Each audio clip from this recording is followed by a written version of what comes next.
Hello everyone, Assalamu alaikum. Welcome back to my channel. இன்னும் ஒரு இன்ட்ரெஸ்டிங்கான யூஸ்ஃபுல்லான வீடியோ ஒன்றோட உங்களையே சந்திக்கிறதுல மிச்சம் சந்தோஷம். இந்த வீடியோ சாட்டர்டே ஒன்றில் எடுத்த வீடியோ தான். நான் அன்றைக்கு பகல் என்ன லஞ்ச் ஆக்கினேன்னு தான் இந்த வீடியோவில் உங்களோட ஷேர் பண்ணிக்கிறேன். மார்னிங்கே வந்து ஹஸ்பண்ட் கறி கொஞ்சம் கொண்டாந்தார், அதை தான் க்ளீன் பண்ணி கொண்டிருக்கிறேன். கறியை வந்து கொண்டு வந்தால் நான் உடனே க்ளீன் பண்ணி எங்களுக்கு அந்த கறியை எவ்வளவு நாளைக்கு எடுக்கணுமோ அதே மாதிரிக்கு பிரித்து ஷாப்பிங் பேக்கில் போட்டு டீப் ஃப்ரீசரில் வைப்பேன். அப்போ வந்து எங்களுக்கு அடுத்தடுத்த நாள் குக் பண்ண எடுக்கிற நேரம் ஈஸியாகவே இருக்கும். நான் வளமையாக கறி கொண்டு வந்தால் எப்பயுமே இப்படி தான் உடனே கழுவி அதை வந்து டீப் ஃப்ரீசரில் வந்து போட்டு வைக்கிறேன். சிலவங்க வந்து அப்படி இல்லை, அண்டே கறி கொண்டு வந்து அப்படியே ஃப்ரிட்ஜில் போட்டு அடுத்தடுத்த நாள் வந்து யூஸ் பண்ணுற நேரம் தான் வந்து அதை கூலெல்லாம் வெயிட்டத்துக்கு போகிறோம் எடுப்பாங்க. ஆனால் அப்படி உடனே கொண்டு ஃப்ரிட்ஜில் போட்டுட்டு அந்த கூலோடு எடுத்து கூல் போனதுக்கு போகிறோம் அதை க்ளீன் பண்ணி அதுக்கு போகிறோம் ஆக்குறது பெரிய ஒரு வேலையாக தான் நீக்கும், டைமும் போகிற வேலை. ஸோ அதனால தான் நான் கொண்டு வந்தோடனே கறியெல்லாம் க்ளீன் பண்ணி உடனே ஃப்ரிட்ஜில் போடுறேன். அன்றைக்கி வந்து சிக்கன் கறியை வந்து வெட்டியே தான் கொண்டு வந்திருந்தார். பீஃப் கறியை மட்டும்தான் நான் எனக்கு தேவையான மாதிரி வெட்டி எடுத்துக்கொண்டேன். அதோடு நான் இன்றைக்கி பீஃப் கறி தான் ஆக்க போகிறேன். அதனால தான் வந்து பீஃப் கறியை வந்து எனக்கு தேவையான மாதிரி எடுத்துகிட்டு மிச்சத்தை ஃப்ரிட்ஜில் போட்டேன். அன்றைக்கும் அப்படி தான் சிக்கனும் பீஃபும் ஒரு காலை கொண்டதால் நான் ரெண்டையுமே வந்து க்ளீன் பண்ணி ஃப்ரிட்ஜில் எடுத்து வச்சேன். அதோட அன்றைக்கு தேவையான பீஃபை மட்டும் தான் அன்றைக்கி நான் குக் பண்ணினேன். இன்றைக்கி நான் இந்த பீஃப் கறியை விசேஷமாக ஒன்றும் ஆக்கலை, நார்மலாக இந்த நாளும் ஆக்கிற மாதிரி தான் இந்த பீஃப் கறியை ஆக்கி எடுத்தேன். இருந்தாலும் வந்து இந்த பீஃப் கறி ரெசிபி அவங்களோட ஷேர் பண்ணுவோம் அப்படின்ட்டு தான் வீடியோவும் எடுத்தேன்.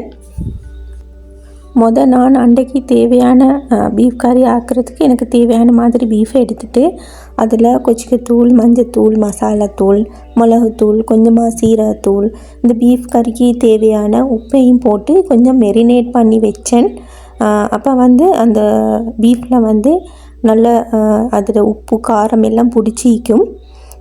வளமையாக இப்படி கொஞ்சம் மெரினேட் பண்ணினதுக்கு பிறகு பீஃபை குக் பண்ணினா நல்லா இருக்கும். ஸோ அதனால தான் நான் அன்றைக்கி கொஞ்சம் இந்த மசாலா தூள் எல்லாம் போட்டு கொஞ்சம் பெரட்டி வச்சேன். வளமையாக பீஃப் கறியோ இல்லாட்டிக்கு சிக்கன் கறியோ இல்லாட்டி ஃபிஷ் கறியோ குக் பண்ணுற நேரம் அதுக்கு தேவையான மசாலாவையும் உப்பையும் போட்டு கொஞ்சம் மெரினேட் பண்ணி வச்சதுக்கு பிறகு குக் பண்ணினா நல்லா டேஸ்ட்டாக இருக்கும்.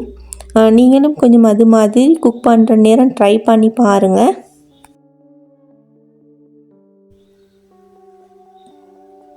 நான் வளமையாக பீஃப் கறி ஆக்குறேன்டா ப்ரெஷர் குக்கரில் தான் குக் பண்ணி எடுப்பேன். ஸோ அதனால தான் இன்றைக்கும் ப்ரெஷர் குக்கரில் குக் பண்ணி எடுக்க போகிறேன். அதுக்கு வந்து எங்களுக்கு பீஃபுக்கு தேவையான மாதிரி ஆயில் ஆட் பண்ணி ஆயில் நல்லா சூடாகினதுக்கு பிறகு ஜிஞ்சர் கார்லிக் பேஸ்ட்டை போட்டு அதில் பச்சை வாசம் போக காட்டியும் வதக்கி கொள்ளணும். அதோடு நான் 2-3 துண்டு பட்டையும் ஏலக்காய் கராம்பு இது 3ஐயும் போட்டு அதையும் கொஞ்சம் பொரிய விட்டேன்.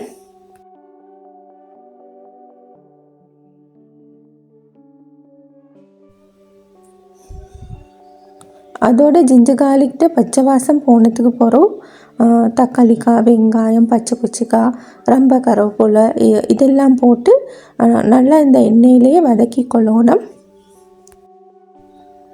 வெங்காயம் ப்ரௌனாக காட்டியும் வதக்க தேவையில்ல, ஓரளவு வதங்கினா போதும். இப்போ நான் இந்த எண்ணெயிலே ஒரு 1/2 டீஸ்பூன் மாதிரி கொச்சிக்கத்தூள் ஆட் பண்ணினேன். இந்த எண்ணெயிலே கொச்சிக்கத்தூள் ஆட் பண்ணினா நாங்கள் பீஃப் கறி ஆக்கி எடுத்ததுக்கு போகிறோம் அந்த பீஃப் கறி நல்ல ஒரு கலராக இருக்கும். ஸோ அதனால தான் இந்த எண்ணெயிலே கொஞ்சமாக நான் வந்து கொச்சிக்கத்தூள் ஆட் பண்ணினேன். இந்த டைமில் நான் கொஞ்சமாக உளுவரிசியும் ஆட் பண்ணினேன். உளுவரிசின்றது வந்து வெந்தயம் தான். பீஃப் வந்து சூடுண்டுவாங்க, உடம்புக்கு சூடுண்டுவாங்க. ஸோ அதனால தான் பீஃப் கறி ஆக்கிற நேரம் கொஞ்சமாக நான் வெந்தயமும் ஆட் பண்ணுறேன். அதோடு நான் மெரினேட் பண்ணி வச்ச பீஃபையும் போட்டு இந்த பீஃப் வேகிறதுக்கு தேவையான தண்ணியை ஊற்றி ஒரு 4 விசிலுக்கு மாதிரி இந்த பீஃப் கறியை நான் வேக வச்சு எடுத்துக்கொண்டேன். ப்ரெஷர் குக்கரில் பீஃப் ஆக்கிற நேரம் நிறைய தண்ணி ஊற்றி வேக வைக்கப்படாது, அது டேஸ்ட் இல்லாமல் போய்த்துரும். பீஃபுக்கு கணக்காக வேகிறதுக்கு மாதிரி தண்ணி ஊற்றி வேக வச்சா போதும். இன்றைக்கி நான் இந்த பீஃப் கறிக்கு மெச்ச கோவா கேரட் பால் கறி தான் ஆக்க போகிறேன். இன்றைக்கி எனக்கு இந்த கோவா கேரட் வந்து மிச்சமாக இருந்துச்சு. ஸோ அதனால் பாதி எடுத்தால் போதும் அப்படின்ட்டு தான் கோவாவில் பாதி கேரட்டில் பாதி நான் வந்து கட் பண்ணி எடுத்துக்கொண்டேன். எங்களுக்கு வந்து நிறைய மரக்கறி தேவையில்லை. எங்கள் வீட்டில் அப்படி நானும் அவளும் மட்டும் கொஞ்சம் மரக்கறி தின்னுவோம், மற்றவங்க கொஞ்சம் குறைவாக தான் மரக்கறி வந்து சாப்பிடுவாங்க. ஸோ அதனால தான் எங்களுக்கு தேவையான மாதிரி நான் இந்த கோவாவையும் கேரட்டையும் கட் பண்ணி எடுத்துக்கொண்டேன். கோவா கேரட் பால் கறி ஆக்கிற நேரம் அந்த கோவாவையும் கேரட்டையும் கொஞ்சம் பெருசாக தான் வெட்டி எடுத்துக்கொள்ளணும். அப்போ தான் வந்து அந்த கோவா கேரட் பால் கறி ஆக்கினா நல்லா டேஸ்ட்டாக இருக்கும். இப்போ எங்களுக்கு தேவையான மாதிரி நான் வந்து கோவாவையும் கேரட்டையும் கட் பண்ணி நல்லா க்ளீனாக கழுவி எடுத்துக்கொண்டேன். கோவா கொஞ்சம் பெருசாக வெட்டணும், அதே மாதிரி கேரட்டை வந்து இப்படி ரவுண்டாக வெட்டி எடுத்துக்கொண்டேன். பொதுவாக கோவா கேரட் பால் கறி ஆக்குறேன்டா அதுக்கு மெச்சா பீஃப் கறி இல்லாட்டி சிக்கன் கறி தான் வந்து நல்லா இருக்கும். ஃபிஷ் கறி வந்து அவ்வளோ நல்லா இருக்காது. ஸோ அதனால் இன்றைக்கி பீஃப் கறி ஆக்கிற சுட்டி தான் இப்படி கோவா கேரட்டை பால் கறிக்கு ஆக்கி எடுத்தேன். அதோட இன்னொரு சைட் டிஷ்ஷாக நான் பருப்பு கறி தான் ஆக்கினேன். இப்போ இந்த கோவா கறிக்கு தேவையான பச்சைக்கொச்சிக்காய், தக்காளிக்காய், வெங்காயம், அதோட ரொம்ப கருவேப்பிலை, அரைப்பாதி இன்றைக்கி நான் மூட்டை கொச்சிக்காவும் இதுக்கு எட் பண்ணினேன். பச்சைக்கொச்சிக்காய் எட் பண்ணல, அரைப்பாதி தான் எட் பண்ணினேன். இது கொஞ்சம் காரம் கூடவாக இருந்த சுட்டி அரைப்பாதி தான் எட் பண்ணினேன்.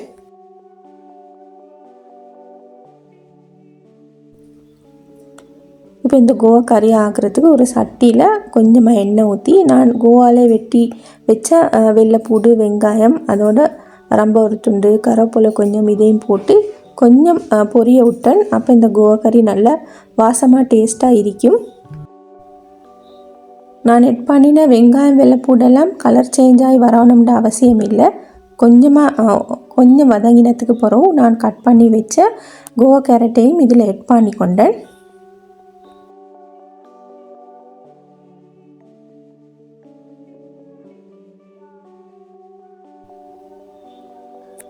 கோவா பால் கறி ஆக்கிற நேரம் நிறைய மசாலா செட் பண்ணணும்ன்ற அவசியம் இல்லை. அப்படி நிறைய மசாலா செட் பண்ணினா அந்த கோவா கறி டேஸ்ட்டும் இருக்காது. ஸோ அதனால் கொஞ்சமாக மஞ்சத்தூள், கொச்சிக்கத்தூள், அதோட மசாலாத்தூள், அதோட இந்த கோவா கறிக்கு தேவையான உப்பு அதெல்லாம் போட்டுட்டு இந்த கோவா கறிக்கு வேகிறதுக்கு நான் இன்றைக்கி தண்ணி பால் தான் எட் பண்ணினேன். தண்ணி பால் ஊற்றி தான் இந்த கோவா கறியை நான் வேக வச்சு எடுத்துக்கொண்டேன். இது ஸ்ரீலங்கா ஸ்டைலில் ஆக்கிற சுட்டி தான் நான் வந்து இந்த கோவா கறியை தண்ணி பாலில் வந்து வேக வச்சு எடுத்தேன். இதில் வந்து கொஞ்சமாக நான் உளு அரிசியும் எட் பண்ணினேன். இப்போ பாருங்கள், நான் வந்து தண்ணி பால் ஊற்றின இந்த கோவாவில் நல்லா வற்றி வந்துருந்துச்சு. கோவாவும் கேரட்டும் நல்லா வெந்தும் இருந்துச்சு. இந்த டைமில் நான் திக்கான தேங்காய் பாலும் எட் பண்ணினேன். எங்களுக்கு வந்து அந்த கோவா பால் கறிக்கு எவ்வளோ எங்களுக்கு கிரேவி வேணுமோ அந்த அளவு நான் திக்கான தேங்காய் பால் எட் பண்ணினேன். திக்கான தேங்காய் பாலை எட் பண்ணிவிட்டு ஒரு 2 நிமிஷம் மாதிரி கொதிக்க விட்டுட்டு அடுப்பு ஆஃப் பண்ணினா போதும். சைட் பை சைடாக நான் வந்து வேக வச்ச பீஃப் கறியும் நல்லா வெந்து இருந்துச்சு. உங்களுக்கு இந்த வீடியோவில் பார்க்குற நேரமே விளங்கும். அதோட இந்த பீஃப் கறிக்கு நான் கொஞ்சமாக பால் எட் பண்ணினேன். இந்த பால் வந்து திக்கான தேங்காய் பால் தான். அன்றைக்கி நான் கொஞ்சம் திக்கான தேங்காய் பால் எட் பண்ணணும் அப்படின்ற மாதிரி இருந்துச்சு. ஸோ அதனால தான் எட் பண்ணினேன். தேங்காய் பால் எட் பண்ணணும் அப்படின்ட்டு கட்டாயம் இல்லை.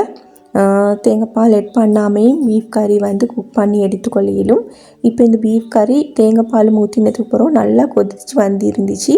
இந்த டைமில் நான் ஒரு கைப்பிடி அளவு புதினா கீரையும் கொத்தமல்லி கீரையும் எட் பண்ணி கொண்டேன். அப்போ வந்து இந்த பீஃப் கறி நல்ல வாசமாக இருக்கும்.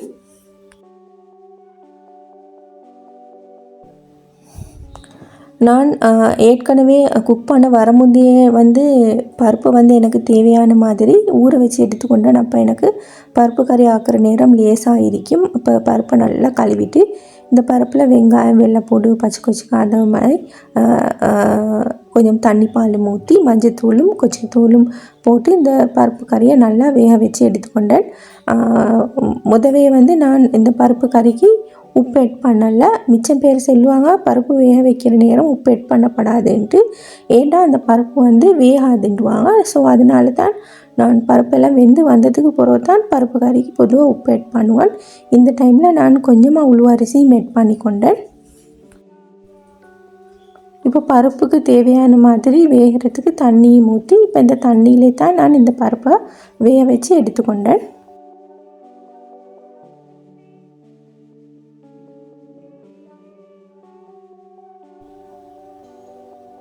இப்போ பாருங்கள் பருப்பு கறியும் நல்லா வெந்திருந்துச்சு. இந்த டைமில் தான் வந்து நான் உப்பும் எட் பண்ணினேன். தண்ணியெல்லாம் நல்லா வற்றினதுக்கு பிறகு தான் உப்பையும் எட் பண்ணணும். உப்பையும் எட் பண்ணினதுக்கு பிறகு இந்த பருப்புக்கு தேவையான திக்கான தேங்காய் பாலும் எட் பண்ணினேன். ஏற்கனவே நான் தண்ணியில் தான் இந்த பருப்பை வேக வச்சு எடுத்ததால் இந்த டைமில் கொஞ்சம் திக்கான தேங்காய் பால் தான் எட் பண்ணினேன். இல்லாட்டி இந்த பருப்பு கறி டேஸ்ட் இல்லாமல் இருக்கும். ஸோ அதனால தான் திக்கான தேங்காய் பால் எட் பண்ணினேன். நான் வளமையாக பருப்பை வந்து தாளிச்சிட்டு தான் ஆக்குவேன். இன்றைக்கி இந்த பருப்பை ஆக்கிட்டு தான் லாஸ்ட்டாக தாளித்தேன். அதுக்கு வந்து தாளிக்கிறதுக்கு கொஞ்சமாக வெங்காயமும் காஞ்ச கொச்சிக்காவும் கடுகும் போட்டு தான் இந்த பருப்பு கறியை தாளித்து எடுத்தேன். ஒரு ஈஸியான பருப்பு கறி தான். ஸோ அதனால தான் இப்படி நான் இன்றைக்கி இந்த பருப்பு கறியை குக் பண்ணி எடுத்துக்கொண்டேன். எங்களோட வீட்டில் பருப்பு கறி எந்த நாளும் வளமையாக ஆக்கவே வேணும். ஸோ அதனால தான் இன்றைக்கும் பருப்பு கறியை ஆக்கினேன். நான்டா பருப்பு வந்து திங்கிறதுக்கு விருப்பமே இல்லை. இருந்தாலும் டெய்லி பருப்பு கறி ஆக்கணுமென்ற ஒரு கடமை இருக்கிறதால தான் இன்றைக்கும் இந்த பருப்பு கறியை நான் குக் பண்ணி எடுத்துக்கொண்டேன். இந்த வீடியோ இதோடு முடியுது. இந்த வீடியோ உங்களுக்கு மிச்சமே யூஸ்ஃபுல்லாக இருந்திக்கும் என்று நம்புகிறேன். இந்த வீடியோ பிடிச்சிருந்தால் உங்களோட ஃப்ரெண்ட்ஸ் அண்ட் ஃபேமிலிக்கும் ஷேர் பண்ணுங்கள். இன்ஷா அல்லாஹ் மீண்டும் இன்னொரு வீடியோ ஒன்றோடு உங்களையே சந்திக்கும் வரை பாய் பாய்.